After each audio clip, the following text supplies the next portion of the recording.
Assalamualaikum warahmatullahi wabarakatuh. Nama saya Indra Alfian SPDI. Kali ini saya akan menyampaikan tugas pengembangan materi ajar dan model atau metode pembelajaran.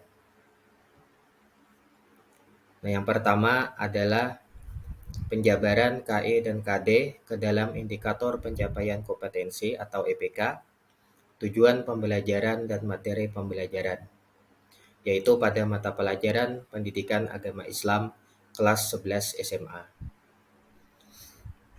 Yang pertama, di sini kita memasukkan semua KE mulai dari KE 1, 2, 3, dan 4. Selanjutnya, kompetensi dasar di sini yang saya ambil adalah 1.8, yaitu menerapkan ketentuan khutbah, tabligh, dan dakwah di masyarakat sesuai dengan syariat Islam.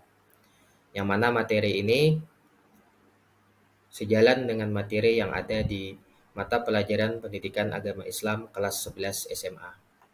Kemudian untuk EPK 1.8.1 yaitu menunjukkan sikap peduli sebagai implementasi pemahaman ketentuan khutbah, tabligh, dan dakwah di masyarakat sesuai dengan syariat Islam atau A3. Untuk tujuan pembelajaran yaitu setelah menyelesaikan proses pembelajaran, peserta didik diharapkan dapat menerapkan ketentuan khutbah, tabligh, dan dakwah di masyarakat sesuai dengan ketentuan syariat Islam. Kemudian untuk materi pembelajaran, yang pertama kewajiban seseorang muslim terkait penerapan khutbah, tabligh, dan dakwah. Dan yang kedua ketentuan dan tata cara penyelenggaraan khutbah, tabligh, dan dakwah. Nah, selanjutnya KD 2.8 yaitu menunjukkan sikap tanggung jawab dan kerjasama dalam penyelenggaraan khutbah, tabligh, dan dakwah di masyarakat, yaitu EPK-nya 2.8.1 menunjukkan sikap tanggung jawab saat mempraktikkan khutbah, tabligh, dan dakwah di dalam kelas. 2.8.2 menunjukkan sikap kerjasama saat mempraktikkan khutbah, tabligh, dan dakwah di dalam kelas. Nah, ini adalah masuk dalam A3. Kemudian untuk tujuan pembelajaran, yaitu setelah menyelesaikan proses pembelajaran, peserta didik diharapkan 1. Menunjukkan sikap tanggung jawab saat mempraktikkan khutbah, tabligh, dan dakwah di dalam kelas dengan baik. Yang kedua, menunjukkan sikap kerjasama saat mempraktikkan khutbah, tabligh, dan dakwah di dalam kelas dengan baik. Kemudian KD 3.8 menganalisis pelaksanaan khutbah, tabligh, dan dakwah. EPK-nya 3.8.1 yaitu menjelaskan kandungan dalil nakli atau dalil Al-Quran tentang kepedulian terhadap khutbah, tabligh, dan dakwah. Kemudian 3.82 menunjukkan dalil tentang khutbah. Nah, selanjutnya 3.8.3,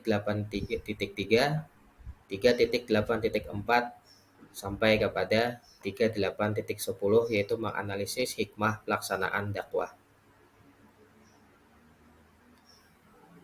Kemudian untuk tujuan pembelajaran, setelah melakukan diskusi dan menggali informasi, peserta didik dapat 1. Menyajikan paparan tentang ketentuan dan syarat khatib sesuai syariat Islam. Kemudian yang kedua, menyajikan paparan tentang rukun khutbah sesuai syariat Islam. Yang ketiga, mempraktikkan tata cara khutbah sesuai syariat Islam. Nah, ini galian informasinya yang diharapkan terhadap peserta didik ada sampai 8, yaitu yang ke-8 mempraktikkan tata cara dakwah sesuai syariat Islam.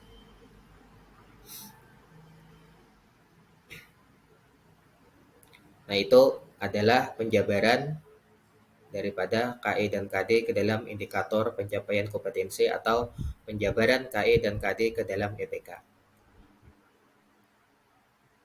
Selanjutnya adalah penentuan model pembelajaran. Jadi sesuai dengan materi tadi, yaitu tentang tabligh, khutbah, dan dakwah, mata pelajaran Pendidikan Agama Islam kelas 11 SMA, model pembelajaran yang saya ambil itu adalah model pembelajaran Problem Based Learning atau yang biasa disebut dengan PBL, yaitu di mana metode pembelajaran yang yang melibatkan peserta didik untuk memecahkan masalah melalui tahapan metode ilmiah, sehingga peserta didik dapat mempelajari pengetahuan yang berhubungan dengan masalah dan memiliki keterampilan dalam memecahkan masalah. Sini keterangan KD 1.8 itu menitikberatkan pada sikap peduli sebagai implementasi pemahaman penyelenggaraan khutbah, tablik, dan dakwah di masyarakat sesuai dengan syariat Islam. Kemudian KD 2.8 itu menitikberatkan pada sikap tanggung jawab dan kerjasama sebagai implementasi pemahaman penyelenggaraan khutbah, tablik, dan dakwah sesuai dengan syariat Islam. Kemudian KD 3.8 itu menitikberatkan pada pemahaman pengetahuan faktual, konseptual, dan prosedural.